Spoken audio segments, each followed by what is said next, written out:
Behold, my name is Kate. I am 27 years old and work in marketing. I have always dreamed about my perfect wedding since I was a young girl. But one day, everything changed. The day everything changed for me. When I was a kid, I was the one who took care of things in my family.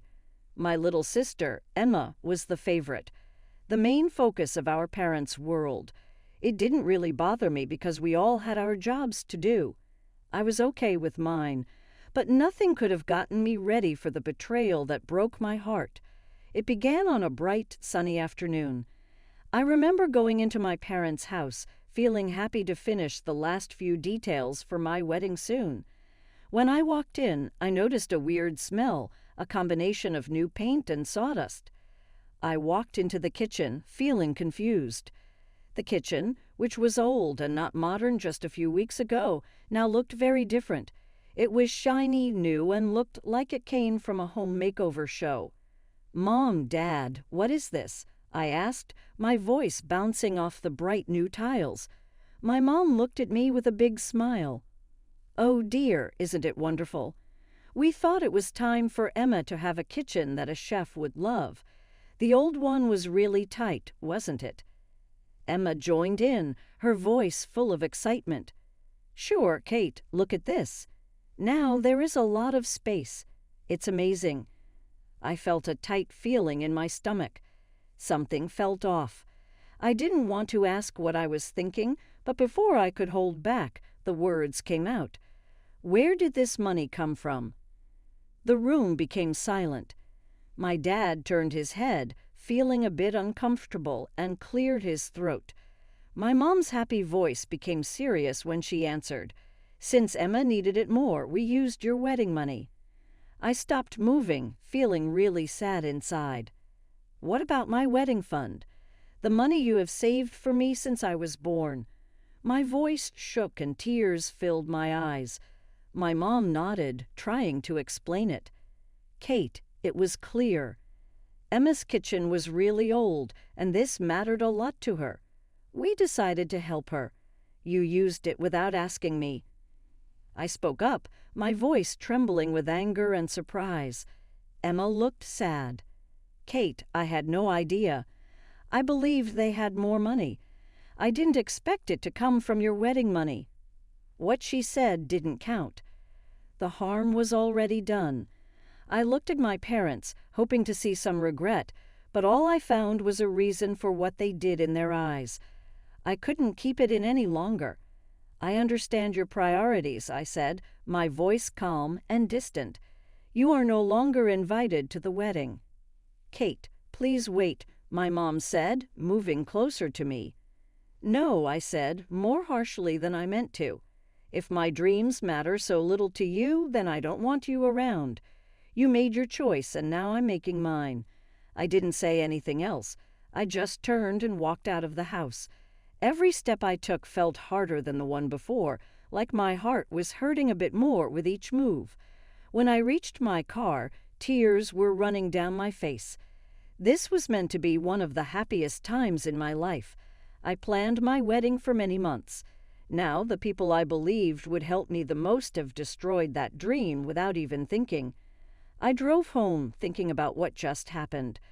I remembered all the times I had to be the one in charge. I always tried my best to make my parents proud.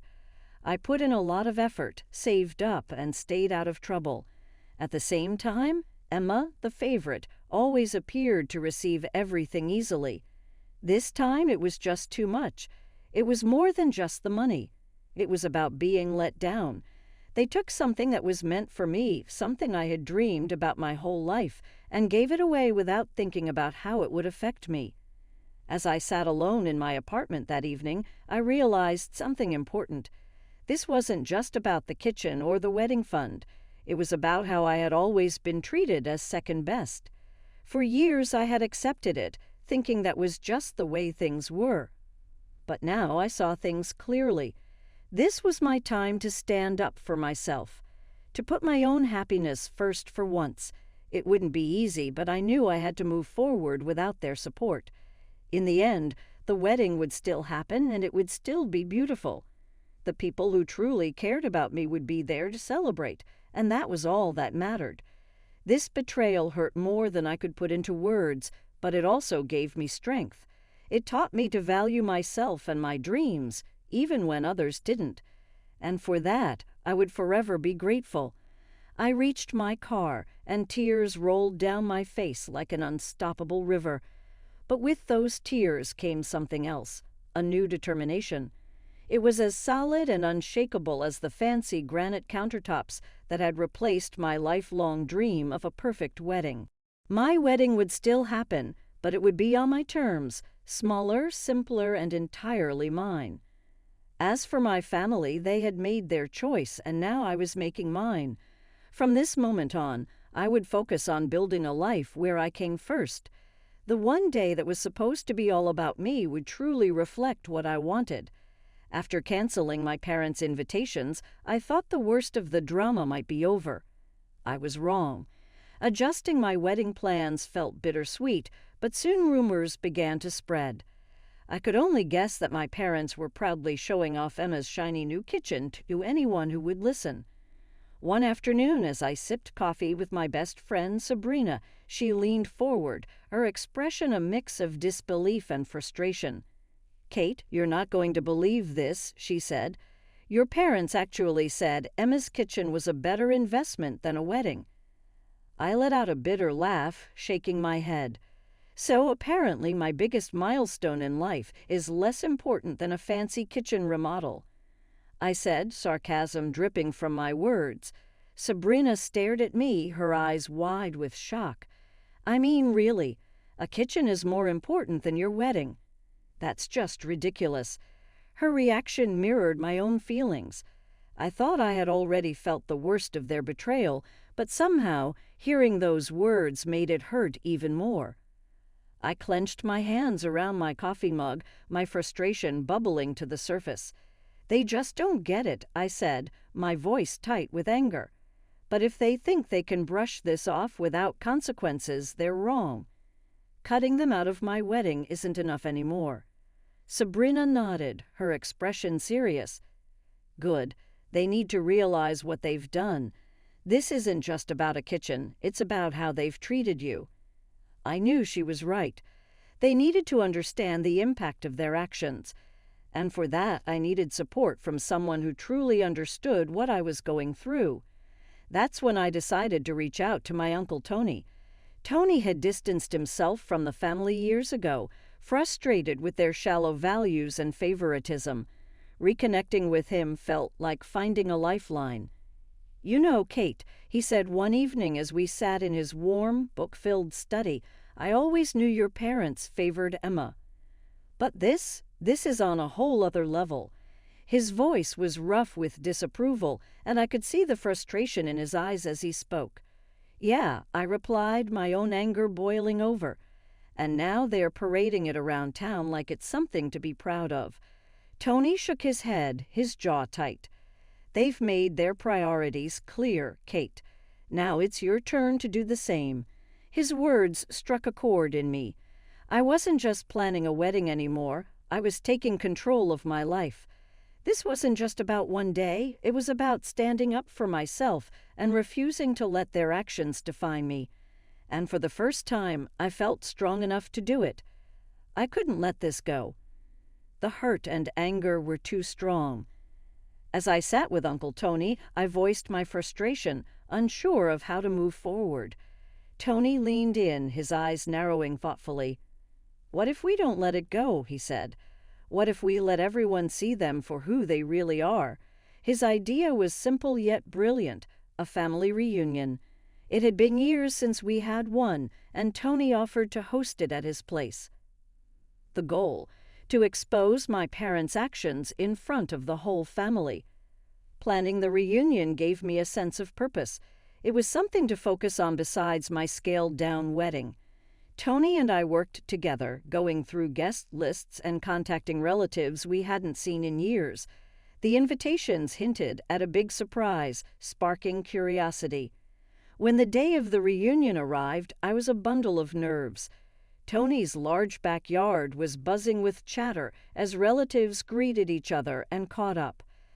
I watched as my parents arrived, looking both confused and cautiously pleased by the attention. Once everyone had settled in, Tony clinked his glass, calling for silence. The murmur of conversations faded, and all eyes turned to him. "Family," he began, his voice commanding and steady. "We're here today to celebrate truth and transparency among us." I noticed my parents exchanging uneasy glances. They could sense that something was off. Tony continued, his tone growing more serious. "And what better way to celebrate truth than by clearing up some misconceptions?" He turned to me and gave a small nod. Taking a deep breath, I stood up, my heart pounding in my chest. "Many of you have probably heard about, or even seen, my sister Emma's beautiful new kitchen," I began, trying to steady my voice. "What you might not know is how it was paid for." Whispers rippled through the crowd as I pulled out copies of bank statements and contractor bills. "These documents show exactly where the money came from," I said, holding them up for everyone to see. "The money set aside for my wedding, money saved for me since I was a child, was used without my permission to fund that kitchen remodel." A shocked silence fell over the crowd, broken only by murmurs of disbelief. My parents' faces turned a deep shade of red. Emma stared at her feet, clearly mortified. I continued, my voice shaking with emotion. "My dream, my wedding, was deemed less important than a set of fancy appliances and granite countertops." Tony stepped forward then, his voice firm and commanding. "We stand for fairness and support in this family," he said. "Today we've seen an example of the opposite. Let's reflect on what this means for us as a family moving forward." The crowd buzzed with shock and indignation. Why would they do such a thing? An aunt called out, disbelief heavy in her tone. I answered, my words bitter but honest. In their eyes it was about necessity, what they thought was more important. But in doing so, they overlooked fairness and respect for me. Emma, her face bright red with embarrassment, suddenly stood up. "Kate, I didn't know," she said, her voice trembling. "I had no idea the money came from your wedding fund. If I had known, I would never have let this happen." Her apology felt sincere, but it didn't erase the damage. I appreciated her words, but the betrayal wasn't just about her. It was about my parents and their decision to disregard my dreams without a second thought. As the reunion ended, the family's attitude toward my parents shifted. Their actions were now out in the open, and the truth couldn't be ignored. It wasn't the way I wanted things to unfold, but it gave me closure. I knew I couldn't change the past, but I could move forward stronger and more determined than ever to prioritize my happiness and the life I wanted to build. "I didn't know, Kate. I swear I didn't know," Emma said, her voice shaky, her eyes wide with guilt. "It's not just about the money, Emma," I replied, unable to hide my frustration. "It's about trust. It's about respect. Our intention was never to hurt anyone," Dad said defensively, stepping in. Emma needed help, and we made a tough call. A tough call? I couldn't hide the disbelief in my voice. What about my wedding? What about my dreams? The air grew tense as relatives shifted uncomfortably, clearly aware of the tension between us. "Seems to me," an older cousin spoke up cautiously, "you thought only of one daughter. What about Kate?" Another relative chimed in, their tone sharper. "How do you justify choosing between your children like that?" The room erupted into a heated argument. Voices overlapped, family members taking sides. Some expressed sympathy toward me, while others tried to justify my parents' actions. It was a chaotic mix of emotions. "Enough." Tony's voice cut through the noise like a knife. The room fell silent, his commanding presence demanding attention. "This isn't just a family squabble over money," he said, his voice steady and firm. "It's about priorities. Today we've seen clearly where those priorities lie for some of us." The crowd grew quiet, the tension so thick it felt hard to breathe. My parents, usually so confident, now looked small under the weight of the disapproving stares directed at them. The reunion, which had started as a cheerful family gathering, had turned somber and uncomfortable. Slowly, relatives began to leave, offering me sympathetic glances and brief words of support. "I'm sorry, Kate," Emma muttered as she walked past me, unable to meet my eyes. "Don't be," I said softly. "It's not your fault, but it's clear now I need to step away from them." The drive home was quiet. My earlier resolve to expose the truth was now mixed with a deep sadness. It wasn't easy to face the reality of my parents' choices, but there was also a strange sense of relief. The truth was out, and with it came a chance to move forward, not just with my wedding plans, but with my life. In the days following the reunion, the fallout was immediate. Whispers of betrayal spread quickly through the community. My parents, who had always been respected, now faced harsh judgment from neighbors and friends. Walking through town, I felt the weight of the community's whispers. At the grocery store, I overheard snippets of conversations. "Did you hear about the Johnsons?" someone whispered. "They took money from their daughter's wedding fund for a kitchen remodel." "Yeah," another voice replied, "and at the expense of their other daughter. Poor Kate." The judgment from others was a strange kind of comfort, not joy, but validation that I wasn't overreacting. People saw what had happened for what it was, a betrayal.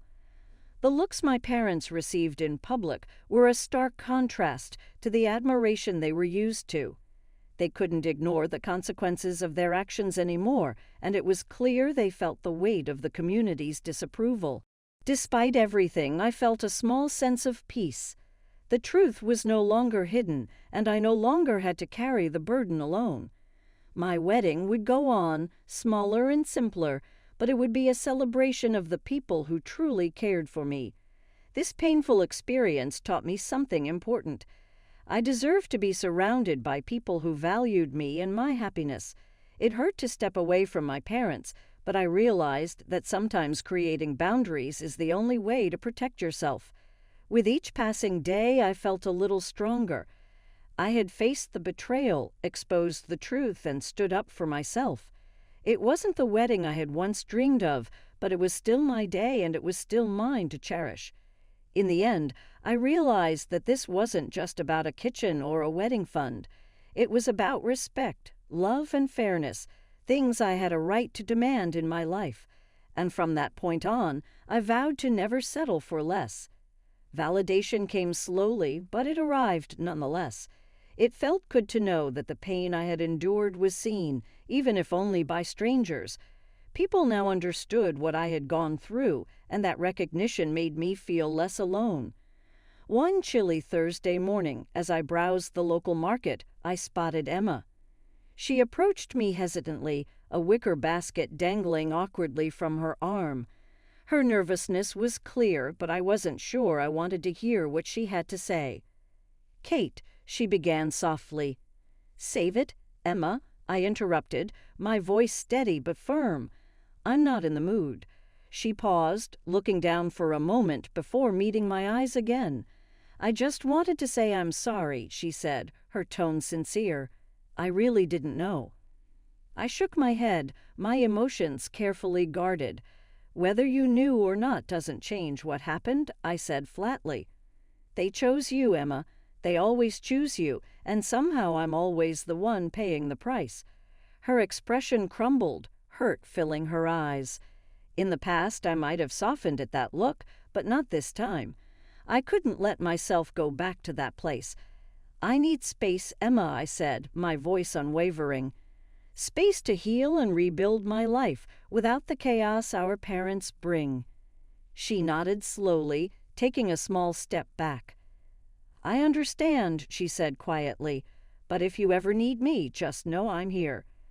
I watched her walk away, her shoulders slumped as though she were carrying the weight I had carried for so long.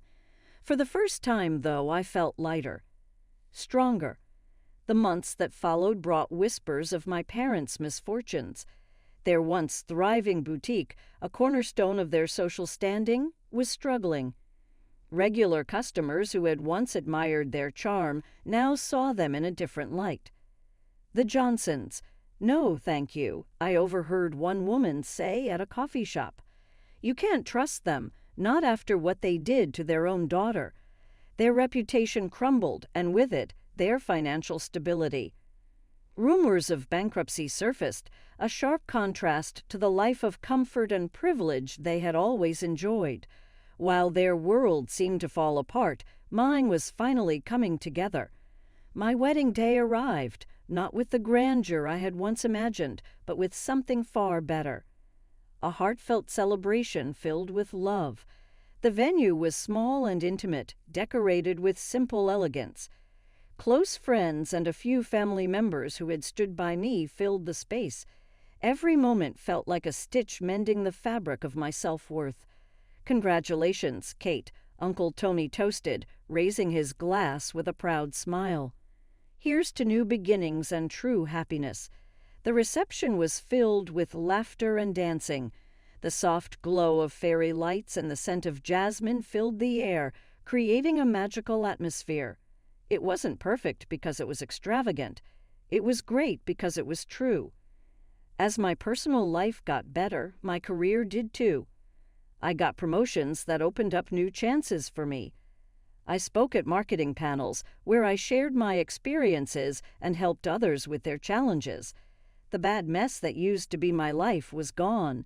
Instead, there was a new feeling of control, options, and calm. When I think about it, I see that not having my parents' support was really hard. But it also let me grow into my best self. My life was not about what others wanted anymore. It was about living the way I wanted. The trip was tough, and some days sadness came in. With each step I took, I felt stronger and more sure of myself. My wedding, my job, and my happiness showed that I could create a life for myself without the influence of favoritism and hidden anger. After many years, I finally felt really calm. My story wasn't about saving money for a wedding or having a nice kitchen. I was focused on discovering my voice, taking back my dreams, and picking a life where I was the priority. I will always appreciate that gift. I created a life with people who support me and make me feel good, not those who bring me down. One calm evening, I sat on my balcony, enjoying the cool breeze moving the wind chimes. I thought about the path that led me here. The betrayal I went through was a tough lesson, but it taught me something very valuable: my value and strength. When I looked at the stars, I saw that tough challenges in life often make people stronger. My parents' choices might have started everything, but it was my own decisions that made the ending. At that calm time, I felt sure I had made the right choices for me. This is Kate's story about being let down, getting stronger, and discovering joy. What do you think about her choice to stay away from her family? Do you think it was a good choice, or could it have been done another way? Leave your ideas in the comments below.